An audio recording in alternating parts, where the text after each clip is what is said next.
Last summer, I went to Mumbai to participate in the Asian Science Camp, a camp for the science lovers from all over Asia.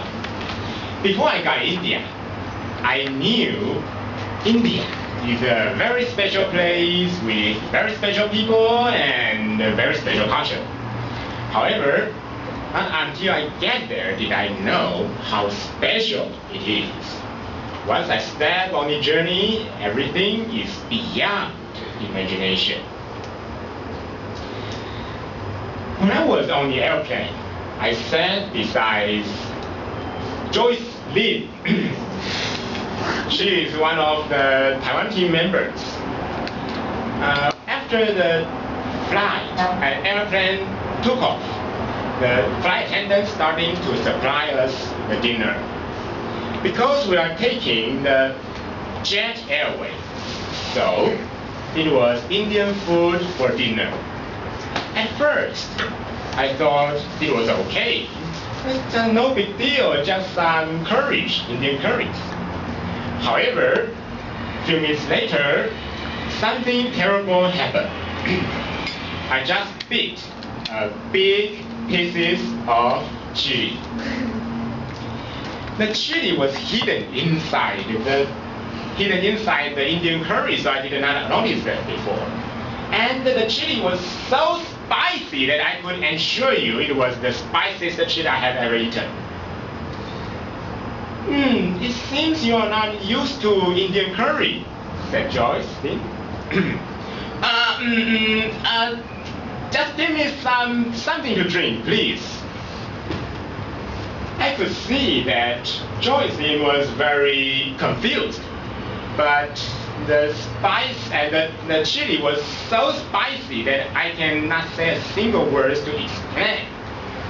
So, after taking all the drink I could take, I found out that the orange juice was best for relieving my tongue from spiciness. So, I drink all my orange juice and her orange juice and trying to calm down and pretending as nothing happened.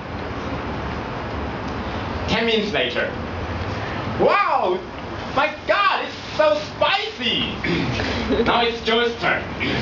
She also ate the spicy chili hidden inside the curry. I said, drink some orange juice. However, we found out that all her orange juice was drunk by me.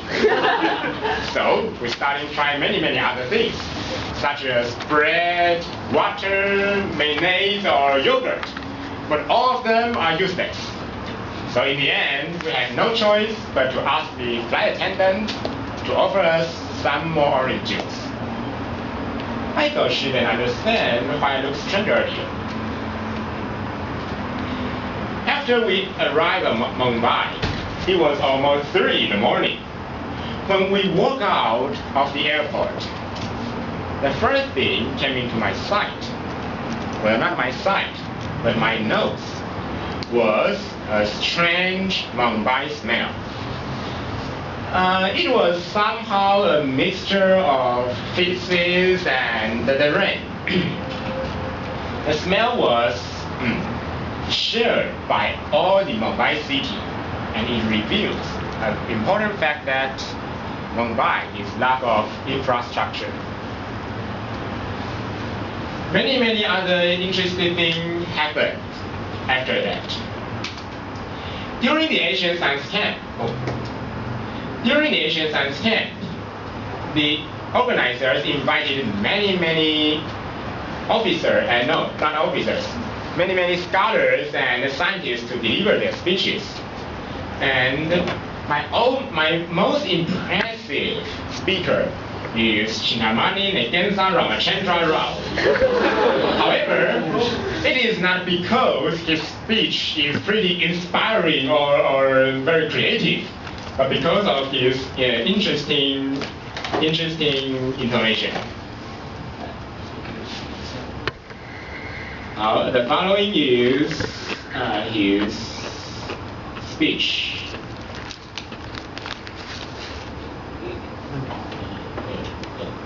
Silicon is the solid, is the semiconductor and insulate.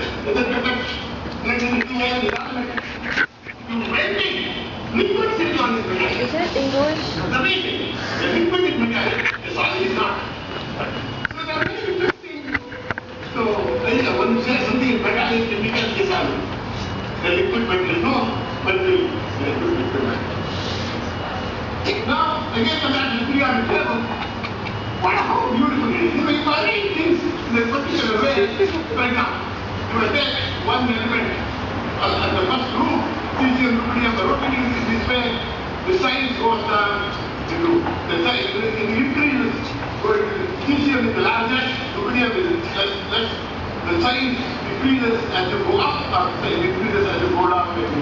Okay, and the density decreases. Okay, as you can see, through his PowerPoint we can get an idea what he wants to say. But because of his interesting intonation, his speech is pretty hard to follow. So, through this story, I learned a very important lesson, that a good English speaking skill is very important. Another speaker, Makoto Kabayashi, also makes me very interested. He is known for his work on the CB violation and was awarded the 2008 Nobel Prize in Physics. Actually, I don't quite understand what is CB violation. However, it has much to do with parity violation. It is the name of my speech title. And the parity violation is important theory proposed by Yang Zhenling and Li Zhendao, and was proved by Wu Jianxiong 女士 and by C.S. Wu. Since all of the members, Taiwanese members, are recommended by Wu Jianxiong Foundation, so all of the members paid full attention on what Kabayashi wants to say. However, because of his poor English and the difficulty of this subject, although we can understand every single word he said, but we just can't get his point. So in the end, it makes me realize that how difficult and complicated the physics is. And it also makes me learn a very important lesson that English speaking skill is very important. And that's an important reason why I get into NTUTM. An experienced traveler once said, if you have been into India one time for 1 week, then the story there will cost you 1 more year to tell. So there are many other interesting stories I would like to share. I will share about them in my follow-up speeches next year. Toastmasters of the evening.